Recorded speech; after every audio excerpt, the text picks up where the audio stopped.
Diwali cell में जो total sale हुआ है, मतलब ट्रेड की बात करूं तो ऑलमोस्ट 5.15 लाख करोड़ के आसपास हुआ है। इसमें ई कॉमर्स यानी ऑनलाइन जो सेल हुई है वो ऑलमोस्ट 1.24 लाख करोड़ हुई है, मतलब 15%, और जो कि ग्रो हो रही है। फ्लिपकार्ट का मार्केट शेयर जो पूरी जो सेल हुई है उसमें 45 to 48% के रहा है। वही अमेजोन ने 30 to 35% किया है एंड मीशो अपना 10 से 12%। Interestingly, if you see Diwali में Diwali shopping across all these channels, 50% is tier 3 cities, Tier 3 cities, 25% Tier 2. is the tier 2 cities. E commerce market places versus quick commerce में top 5 categories क्या रही है? तो value के हिसाब से smartphone and electronics रहा है, but if we talk about order volume तो एफएमसीजी ई कॉमर्स पर एंड क्विक कॉमर्स पर दोनों पर एफएमसीजी ने रिकॉर्ड ब्रेक किया है। So Shahid, I think it's an interesting time to be in business around India as a market. जैसे कि अभी दिवाली सेल्स गई है, ठीक है, इतना बड़ा सेल इवेंट था। आज हम ये डिस्कस करेंगे कि दिवाली सेल्स इवेंट कितना बड़ा था, कौन सी कैटेगरीज यहाँ पर बूम करी है, कितने लोगों ने स्पेंड किया है, ईयर ऑन ईयर कितनी ग्रोथ रही है, और ये सेल्स इवेंट्स क्यों किए जाते हैं, इससे लोगों का क्या फायदा है, इसके पीछे साइकोलॉजी क्या है, कौन से ब्रांड्स इसमें पैसा कमा रहे हैं, क्या छोटे D2C ब्रांड्स भी इसमें ग्रो कर रहे हैं या सिर्फ बड़े ब्रांड्स के लिए एक अपॉर्चुनिटी है अपने स्टॉक को क्लियर करने के लिए। निखिल, जितना मैंने देखा है, इंडिया के दो मार्की माइलस्टोन्स हैं, एक है आईपीएल, एक है दिवाली। एक है दिवाली, करेक्ट। दिवाली को देख के ही आईपीएल रेप्लिकेट किया गया है। हाँ, एक बड़ा इवेंट, क्योंकि India is the ABC market, right? Astro, Bollywood and cricket. Now Diwali, I think everyone either saves and और बस लेट्स स्पेंड, के हम बोलते हैं अपना वॉलेट के लेट्स स्पेंड मनी। एंड ये चीज जितना हमने देखी है, 40% ऑफ देयर वॉलेट स्पेंड्स मोटा मोटी लोग खर्च करते हैं in terms of consumption, in terms of sales for the brands. तो this is what it happens in रफली। एंड यू नो somehow एक सिमिलैरिटी और एक डिफरेंस है विद ग्लोबल या तो यूएस मार्केट्स देख लो, जहाँ ब्लैक फ्राइडे, साइबर मंडे होता है, वो एक हफ्ता काफी सेल ड्राइव करता है for the year. And now सबने ये देख के उसका एक रेवेन्यू बढ़ा दिया है कि यार black Friday, cyber Monday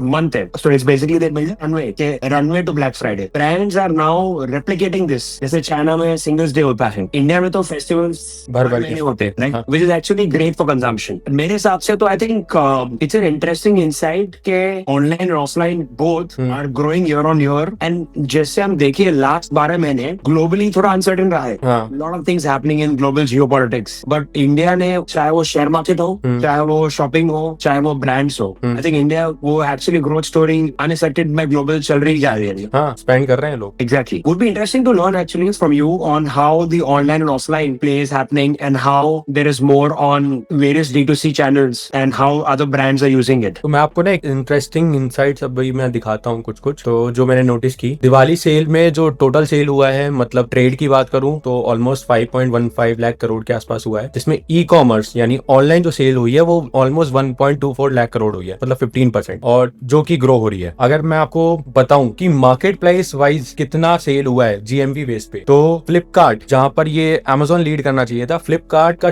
market share जो पूरी जो सेल हुई है उसमें 45 to 48% के रहा है। वही अमेजोन ने 30 to 35% किया है एंड मीशो अपना 10 से 12%। मीशो ने 29,000 ऑर्डर्स हर मिनट उनके पास प्लेस हुए हैं। अब देखो ये कितना टियर 3 सिटीज किस लेवल पे स्पेंड कर रहे हैं। और फ्लिपकार्ट की अगर मैं बात करूं कि फ्लिपकार्ट जो मार्केट प्लेसेस में लीड किया है, 2.5 बिलियन सेशंस उन्होंने रिकॉर्ड किए हैं बिग बिलियन सेल पे, जो उनकी एंटायर वीक चलती है। और अमेजोन में रिकॉर्ड ब्रेकिंग विजिट्स आए हैं अमेजोन इंडिया पर 2.76 बिलियन। तो ये क्रेज रहा है बिग बिलियन सेल का। You know, the interesting point here is that India, which is multi-market, right? It's such a diverse market, such a distinctive market, but such an interesting market. 50% demand, tier 3 cities है. Somebody builds a D2C brand, or somebody builds a e-commerce sort of digital first approach. उनके दिमाग में होता है कि the consuming or the uber luxury of the top 60-80 million people, right? But interestingly, if you see Diwali shopping across all these channels, 50% is tier 3 cities. Tier 3 cities, 25% Tier 2. tier 2 cities. New age brands हैं जो अपने आप को Gen Z brands बोलते हैं, वो यहाँ पर वो टियर 1 को ही देख रहे हैं, बट असली जो कंजम्पशन हुआ है वो यहाँ पर हुआ है टियर 2 एंड टियर 3 से। Maybe that is one reason, because Flipkart probably has a much better sense of Bharat or than Amazon. हाँ यार। India has roughly 686,000 villages. Each region plays very differently. So I think in the last so many years, जो ये सारे यहाँ build up किया है Flipkart ने, वो I think which is a very interesting thing, and it's a a great boon to so many more brands. Within Flipkart and Amazon, I think more or less it is similar. 80% of the sales is driven by two categories, right? Electronics and gadgets yeah. and fashion and apparel. If we talk about the categories, तो categories में e-commerce marketplaces versus quick commerce में top 5 categories क्या रही है? This is by order volume. Value के हिसाब से नहीं है. तो value के हिसाब से smartphone and electronics रहा है. But if we talk about order volume, तो FMCG, e-commerce पर and quick commerce पर दोनों पर FMCG ने रिकॉर्ड ब्रेक किया है. जो फ्यूजन स्वीट्स हैं, ड्राई फ्रूट्स, जो कभी सोचा नहीं होगा किसी ने कि ड्राई फ्रूट्स इतने बिक सकते हैं, वो इस बार ऑलमोस्ट आउट ऑफ स्टॉक थे क्विक कॉमर्स में. तो You know, on this there's a very interesting insight के इतने सारे जो न्यू F&B brands आए हैं, I think सबके लिए quick commerce like Zepto, Blinkit, Instamart has been a boon. वो दो चीजें सॉल्व करता है. एक तो डिस्कवरी, दूसरा है लास्ट माइल डिस्ट्रीब्यूशन. करेक्ट. ये सारे ब्रांड्स के लिए बहुत एक्सपेंसिव होता है और डिस्ट्रीब्यूशन सॉल्व करना, last mile logistics. Here I think जो brands can learn, for example that we have seen, like super hero बड़ा इंटरेस्टिंग चीज करता है. उसका अगर एक वेफर पैकेट खरीदना हो जो 50 रुपए लगभग का है, वो आप जेप्टो से ले सकते हो और अदर क्विक कॉमर्स से ले सकते हो. अपनी वेबसाइट पे नहीं बेचते वो. You know, it's about last mile logistics. कौन कितना, मतलब 50 रुपए की चीज के लिए आप 200 रुपए खर्चा कर रहे हो डिलीवरी के लिए.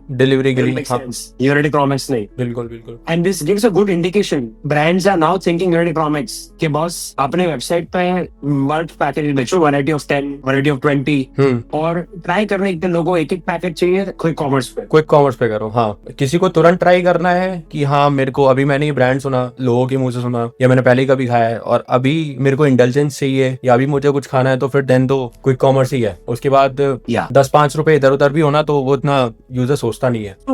लेकिन बड़ी इंटरेस्टिंग चीज है, राइट? अगर आप देख रहे हो, अगर आप 100 रुपए का प्रोडक्ट खरीदते हो क्विक कॉमर्स से, आप जानते हो कि क्विक कॉमर्स 30 से 55% लेता है. मतलब 50 रुपए तो गए क्विक कॉमर्स को, और वो 50 रुपए पे उसको मार्जिन कमाना है. तो लिटरली आप जो 100 रुपए दे रहे हो किस चीज के लिए, आप जानते हो प्रोडक्ट 20 रुपए से आने का नहीं है. तो यहाँ दो चीजें हैं. आपको मालूम पड़ता है कि प्रोडक्ट क्वालिटी क्या होगी. दूसरा, आपको मालूम पड़ता है कि अगर ब्रांड लॉन्ग टर्म इन्वेस्ट करे और खुद के वेबसाइट से ही बेचे, ए उसको कंज्यूमर इनसाइट ज्यादा मिलती है, बी कंज्यूमर को अपॉर्चुनिटी मिलती है बेटर प्रोडक्ट क्वालिटी की, क्योंकि अब वो मार्जिन नहीं दे रहा है मार्केट प्लेस को, तो वो एक्चुअली बेटर प्रोडक्ट्स दे सकता है और बेटर प्रोडक्ट्स पे इन्वेस्ट कर सकता है. बट वो it's a catch 22 situation. Demand रहेगी नहीं तो सप्लाई का क्या करेगा. So that's why I think quick commerce are uniquely placed. मजेदार बात ये है कि इस बार होम डेकोर एंड फर्नीचर ने भी ई कॉमर्स पे बहुत ज्यादा यूनिट्स में सोल्ड हुआ है अगर आप देखोगे तो. एंड सेम गोज विद जो छोटे आइटम्स है होम डेकोर के, दिया, लाइटिंग वगैरह, वो क्विक कॉमर्स पे बहुत गया है. आई थिंक ये एफएमसीजी में मालूम है एक और चीज है. You know, you mentioned like millet snacks, and we have seen across healthy snacks as a category that also grew in Diwali. So it was not like people were just doing sweets as, you know, exchanging gifts as sweets, but they were also doing conscious gifting. तो ये बताता है कि on ground Indian consumer indulge करना चाहता है, consciously कर रहा है. तो वो चेंज आ रहा है. करेक्ट. इधर अपना क्विक कॉमर्स पे थर्ड पे अगर आप देखोगे तो हेल्थ एंड वेलनेस ब्यूटी. यहाँ पर जो है ना क्विक कॉमर्स पे ये जो हेल्थ वेलनेस एंड ब्यूटी के जो बेसिकली जो इन्होंने किट्स बनाई थी, वो सबसे ज्यादा सेल हुई थी. जो गिफ्टिंग के लिए जो किट्स, वो सबसे ज्यादा क्विक कॉमर्स पे गई है. In fact you know, I was very happy to see quick commerce के जो लोकल डिस्कवरी है for various cities and geographies. Quick commerce खुद लोकल ब्रांड्स जो लोकली प्लेस से लोकली लॉजिस्टिक्स में अवेलेबल है, वेयर हाउसेस में, उसी को प्रमोट करता है. You saw that it was not just, for example, I was seeing that for, you know, sending some gift items to somebody in my family in Gujarat. वहाँ पे I think Rene Cosmetics, Beardo, all the local brands were fully there. You have that as choice is available. Plus Indian brands are being sold and promoted on ground. You know, on the earlier point जो आप बता रहे थे, electronics and gadgets and home and living. पूरा I think country में एक common होता है कि फॉर एग्जांपल आपके घर की painting every Diwali, every alternate Diwali हो रही है. Home and living, because you are probably trying to get some new furniture, people will invite, you will invite guest. वो सब चीजें होती है कि you want to show something new. So in that sense home and furniture and home and furnishings is always ahead. And of course, like, you know, phones. That's why if you see even this resonates globally, because every year Apple के launches Diwali आगे पीछे आते हैं. हाँ, ये मुझे लगता है मार्केटिंग पर्सपेक्टिव से भी सोचते हैं वो लोग कि ये लॉन्च हुआ है एंड पुराने वाला स्टॉक को क्लियर करना है, उसके लिए मार्केट प्लेस से डिस्काउंट ऑफर करते ही है. एक बिलियन सेल टाइप की बन गई है एंड वो स्टॉक क्लियर हो जाता है वहाँ पर। और ये big billion day and great Indian festival bye Amazon बड़ी स्मार्टली प्लेस्ड होती है। वो दिवाली के लगभग 1 महीने पहले ही रन में चालू हो जाता है उनका। एज ई कॉमर्स जायंट्स पैसा एक्सट्रैक्ट करना चालू कर लेती है। एज a D2C brand और as a independent brand who's just doing direct commerce, उसके लिए ये बड़ा यूनिक प्रॉब्लम है टू सॉल्व। तो अगर वहां पे मतलब हमने देखा है, and we recommended that to our brands, you know, in such situations you should probably try these 4-5 steps. Firstly, have best sellers across your website, across your landing pages. Don't focus on ads. And I think जो आपने ये एक previous post में आपने भी कहा है कि मेटा दिवाली के वक्त Meta ads become very expensive, so it's better to focus on existing customers, have bundles through your website. क्योंकि बंडल से एक चीज करने का, एक तो आपका हाई ओवी में कुछ बेच देगा, या तो बंडल देख के लोग बोलेंगे चल ये 2-3 प्रोडक्ट्स में एक प्रोडक्ट ले लेते हैं, कन्वर्जन रेट बढ़ जाता है। क्योंकि दिवाली के वक्त वो शायद इट्स अ वेरी कन्वर्जन, क्योंकि शेयर ऑफ वॉलेट नहीं बढ़ जाता, क्योंकि वो स्पेंडिंग उतनी करते हैं वो अभी, लेकिन उससे अगर अमेजोन पे कर ली या फ्लिपकार्ट पे कर ली तो आपके लिए बचा नहीं है उसके पास। It's a better strategy to try bundles, it's a better strategy to try best sellers, and also maybe, you know, AI based recommendations जो हम देख रहे हैं is working beautifully for brands। अगर हम ये इस पे थोड़ा सा अगर सोचें कि कस्टमर साइकोलॉजी और ई कॉमर्स या मार्केट प्लेसेस जो भी हैं, रेवेन्यू के हिसाब से क्या सोचते हैं, जो आपको लगता है कि 10, 15, 20 दिन पहले दिवाली से पहले सेल चालू करते हैं? इसमें 2 पार्ट्स हैं। एक है जो इंडिया 1 है, टॉप के 60-80 मिलियन लोग हैं, वो लोग सोच के या प्लान करके खर्चा नहीं करते। They like okay they may be shopping through the year and luxury is probably sold through the year and luxury is now rising. But अगर आप देखो जो मिडिल ऑफ द पिरामिड है उनके लिए, एंड इफ यू सी, मतलब अगर दिवाली अक्टूबर के 20 तारीख के आसपास है, ये सेल्स सितंबर के लास्ट वीक में चालू हो जाती है। हाँ, 22, 23 when you have a payday, it's already captured with these guys. So it's just a strategy कि बस win first, be there first. कुल मिला के कि आप कस्टमर को टाइम दे रहे हो प्रिपरेशन करने का, कि आपको दिवाली आ रही है, आपको ये सब सामान चाहिए और ये बेस्ट मौका है, अभी ले लो। एंड मुझे लगता है कि एक पॉइंट और भी है कि प्रिपरेशन टाइम तो है ही अपने पास, ब्रांड्स मार्केट प्लेसेस के लिए भी वो अपना रेवेन्यू विंडो को, जो का टाइम है उसको भी एक्सटेंड कर रहे हैं। जहां मतलब लोग दिवाली से 1 हफ्ता पहले की धनतेरस और आसपास शॉपिंग होनी है, उस सेल इवेंट को बढ़ाने के लिए इतना पहले से स्टार्ट किया है। ये है कि जिसको दिवाली पे शॉपिंग करनी है, जो आपकी वेबसाइट पे आके लास्ट के 4-5 दिन में शॉपिंग करने वाला है, वो तो करने वाले, but being there before increases your sale period, also increases your review window, and I think that is the indication of the numbers for all these marketplaces going so well. And I think everybody is learning with each billion day, each Great Indian Sale, and I think that is expanded to a lot of these niche like Nykaa, Purple, and so on also. और एक चीज, ये लोग एक FOMO भी create कर रही है कस्टमर्स के बीच में, एक एक्साइटमेंट कि हाँ यार मुझे ये लेना था, प्रिपेयर्ड हूँ मैं इस चीज को लेने के लिए। एंड आपने अभी आसपास देखा होगा कि अच्छा मेरे को लैपटॉप लेना है या फोन लेना है तो दिवाली सेल आएगी, उसी टाइम लेंगे। तो एक ये भी चल रहा है कि ये मतलब दिवाली की टाइम ही सबसे सस्ता मिलेगा अगर कोई बड़ी बाइंग करनी है तो। यहाँ पे हमने एक इंटरेस्टिंग पैटर्न देखा है, चाहे आप 1000 रुपए की चीज 30% डिस्काउंट करके 700 में दो, या तो से by any 3 for 639 or 700. There are takers for both. There is an audience set. Now we understood that there is increasing need के you and I are थोड़ा क्या बोलते हैं, we are behaving differently. Zepto आपको कुछ अलग दिखा रहा होगा, Blinkit मेरे को कुछ अलग दिखा रहा होगा, क्योंकि मैं Blinkit पे ज्यादा शॉपिंग कर रहा हूँ, शायद आप Zepto में ज्यादा कर रहे हो। और वो जो डेटा लर्निंग हो रही है, तो हर एक को एक पर्सनलाइज्ड ऑफर या एक डायनेमिक डील या डायनेमिक प्राइसिंग या डायनेमिक ऑप्टिमाइज्ड कम्युनिकेशन कर रहा है। And ये चीज I think brands can also learn. Slowly go away from templatized playbooks to understanding your own audience better. कि किसको डील पसंद है, किसको डिस्काउंट पसंद है। देखो everybody is a deal seeker, but वो शायद, मैं कहना नहीं चाहता हूँ कि मैंने ये डील में ली है, अब सबको बेस्ट डील चाहिए, तो कहाँ डिस्काउंट लिखना है, कहाँ डील लिखना है, कहाँ वैल्यू लिखना है। I think there are different audience and different takers for everyone. हमने ये चीज ट्राई की थी with an interesting brand during Diwali, where literally वो 30% डिस्काउंट ही दे रहा था, पर जहाँ उसने हमने A/B टेस्ट किया और बंडल पिच किया, बंडल सेल्स बेटर थे और उससे ऑन साइट कन्वर्जन रेट भी बेटर हो गया। मतलब ये था कि फ्लैट सेल देने से अच्छा है कि बंडल्स में कर दो। दूसरा क्योंकि यहाँ पे you can probably also use this as a way of opening them कि बॉस आप बंडल क्रिएट करो, क्योंकि शायद आपको एक ब्लैक, एक व्हाइट और एक ब्लू टी शर्ट का बंडल नहीं चाहिए, आपको तीनों ब्लैक चाहिए, हाँ। आपको एक व्हाइट और 2 ब्लैक चाहिए। तो वो एक I think customization, custom bundle builders, ये न्यू स्ट्रेटजीज यूज हो रही है।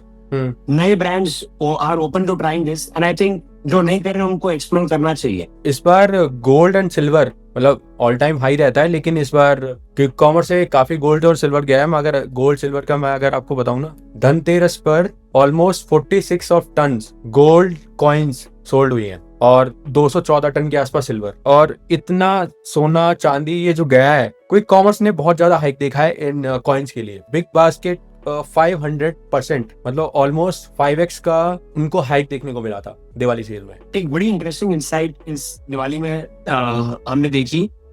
गोल्ड तो as you know tradition during Dhanteras, चाहे वो छोटा कॉइन हो या बार हो, पीपल बाय बिजनेस कि हमारी कंजम्पशन ये है।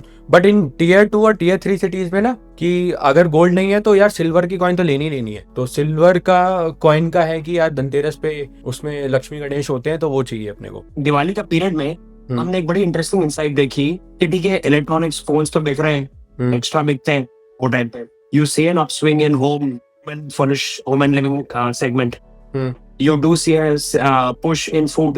In the personal care space, in the beauty space, very interesting insight that tier 1 and tier 2 both, hair accessories for women saw a massive upswing.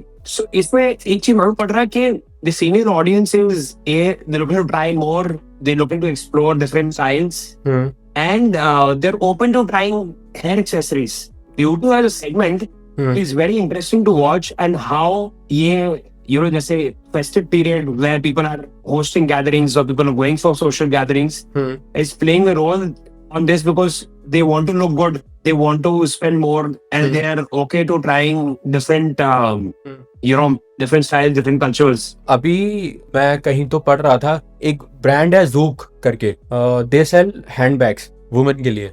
Diwali के टाइम उनका 5x growth हुआ है quick commerce पे। And हमने ये culture देखा कि Indians outside of India, हम यूएई में एक क्लाइंट के साथ काम कर रहे हैं जो लग्जरी चॉकलेट सेगमेंट में है, लेकिन इस साल उन्होंने दिवाली में एक ट्विस्ट दिया। दे got kaju katri into the chocolate. It was a kaju katri flavoured chocolate, it was a palm flavoured chocolate, and ऐसे they tapped into multiple Indian festive flavours in chocolates. And brand का नाम वोका है, एंड वोका चॉकलेट्स ने ये किया था कि we will this time let the Indians away from home realize and be closer to home, try chocolates in their own, these are flavors जो हमने चाइल्डहुड से देखी है। इंडिया में शायद ही कोई हाउस होल्ड होगा जिसने ग्रोइंग अप इन दिवाली वो हल्दीराम्स के सोन पापड़ी की डब्बे नहीं देखे हो घर पे, and suddenly your soan papdi is now coming and a chocolate. So that was a very interesting insight, and there were great upswing in number of takers के बॉस हमें हल्दीराम वाला वो सोन पापड़ी वाले चॉकलेट पाने। इनोवेशंस भी हुई है मतलब प्रोडक्ट्स में।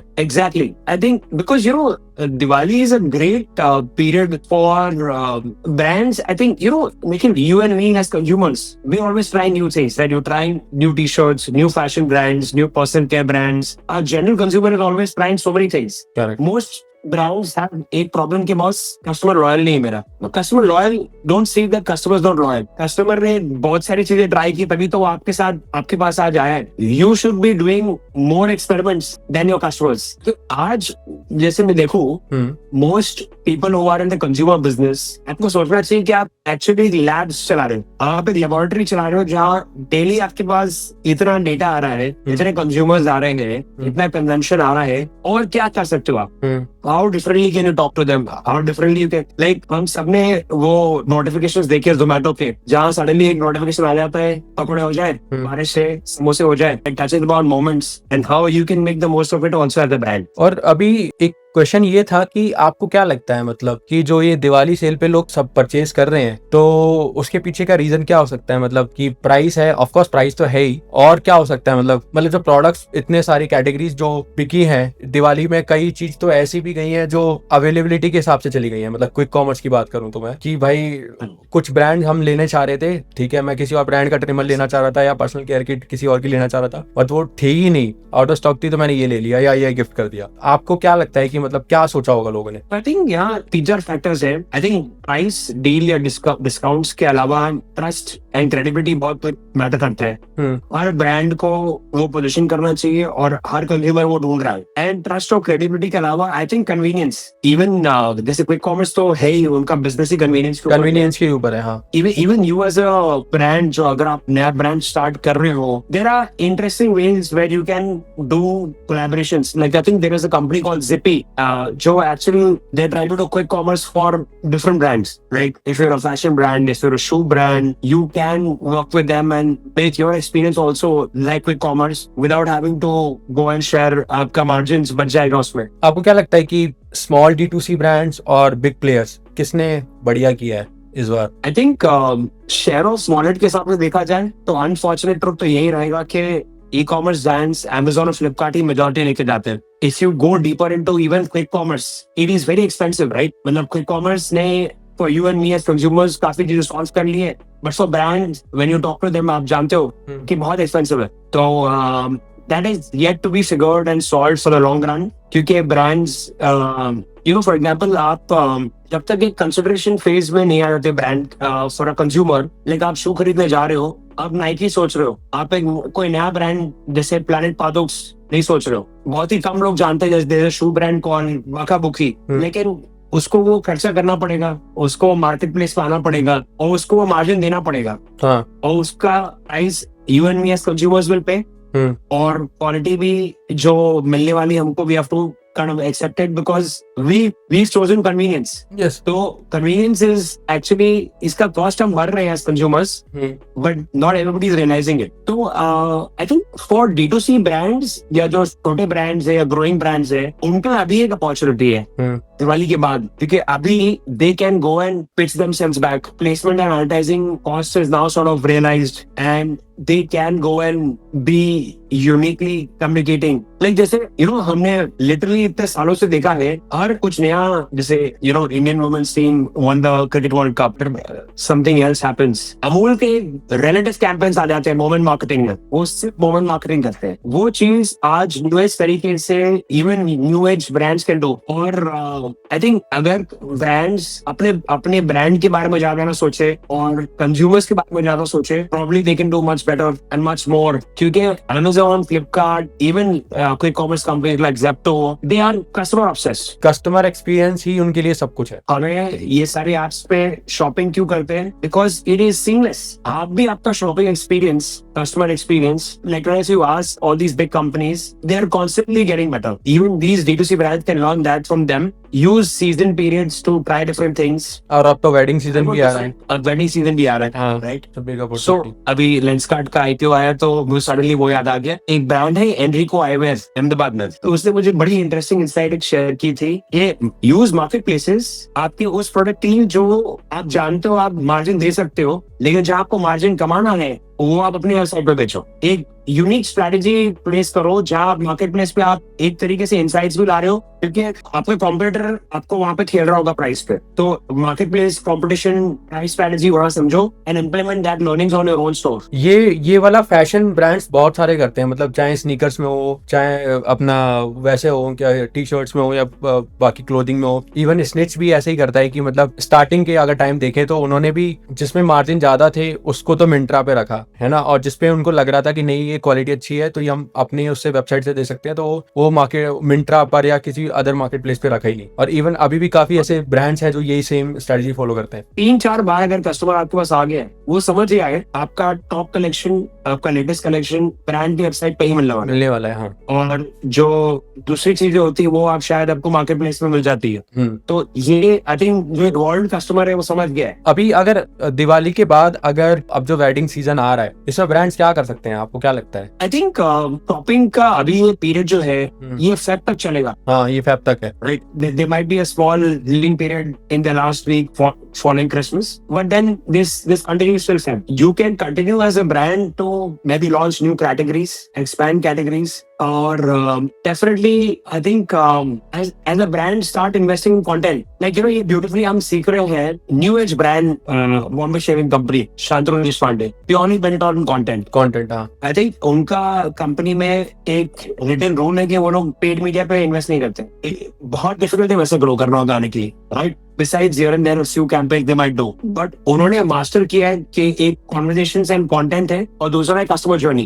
But they brands can learn from this and then उनको seasonality पे डिपेंड नहीं करना है, right? क्योंकि आप 6 महीने धंधा करके 12 महीने के खर्चे कैसे करोगे?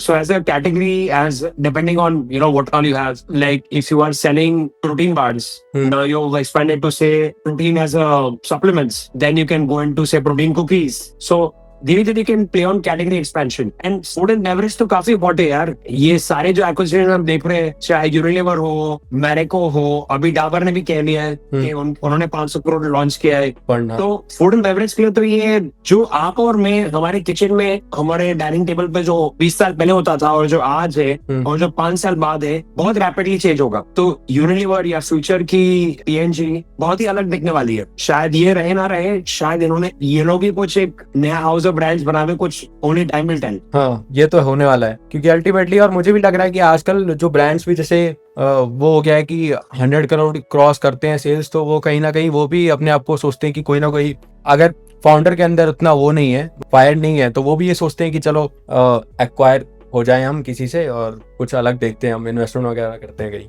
आई थिंक वो तो एक है. बट दूसरी चीज, आई थिंक इंडिया आप देख लो, जैसे इतने हॉट मार्केट है एंड हमारे D2C कह रहा हूँ, कंज्यूमर स्पेस या कंज्यूमर टेक कह रहा हूँ, आए दिन इतने सारे छोटे बड़े IPOs भी आ रहे हैं. तो शायद I think it's interesting time to be in business around India as a market. लोग भी अब ओपन हो गए हैं, मतलब अब ब्रांड लॉयल्टी उतना नहीं है. मतलब शायद ही कोई कैटेगरी होगी तो जैसे पहले लगता था ब्यूटी में होगा तो वो भी नहीं है, पर्सनल केयर में होगा वो भी नहीं है, फैशन में तो बिल्कुल भी नहीं है, तो और FMCG की बात करें उसमें भी नहीं है. इवन प्रोटीन भी लोग डिफरेंट खाने लगते हैं. वो तो बाद में चल के शुरू के 2 साल के बाद कुछ लगता है कि यार मेरे को इसको परमानेंट करना है. अगर वहां भी 2-4 महीने बाद वो शिफ्ट कर देते हैं. तो मतलब मुझे अब तो अगर किसी की वीडियो कंटेंट बहुत ज्यादा वायरल हो रहा है कि 10 लोग एक साथ एक ही प्रोटीन ब्रांड को बोल रहे हैं या 10 लोग एक ही साथ किसी ब्रांड के बारे में बोल रहे हैं, तो लोग हो जाते हैं कि चलो कन्विंस हो जाते हैं कि हाँ चलो इसको ट्राई करते हैं. हाँ यार, मतलब अभी आप देख लो कंटेंट का पावर. फूड फार्मर ने खुद का प्रोटीन लॉन्च कर दिया. हाँ, कितने लोग ट्राई करना चाहेंगे ना. हाँ. कितने लोग ट्राई कर रहे हैं. हाँ.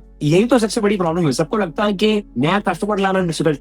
एज अ ब्रांड जब मैं स्टार्ट कर रहा हूँ, मुझे लगता है कि नया कस्टमर लाना डिफिकल्ट है सबसे. उस कस्टमर को रिपीट कस्टमर और लॉयल कस्टमर एक अलग ही जर्नी है. एक अलग जर्नी है. हाँ, और जितने न्यू ब्रांड्स आ रहे हैं बस वो यही सोचते हैं कि यार परफॉर्मेंस लेवल पे क्या आना चाहिए. मतलब वो ये चाहते हैं कि फर्स्ट कस्टमर ही आ जाए और उनका रेस्ट पूल या रेस्ट फनल शायद उस पर फोकस भी नहीं कर रहे हैं. एग्जैक्टली. तो वो आई थिंक आपने चल ही रहा था वो middle of the funnel, top bottom of the funnel. I think इसकी एजुकेशन और अवेयरनेस बहुत ज्यादा जरूरी है.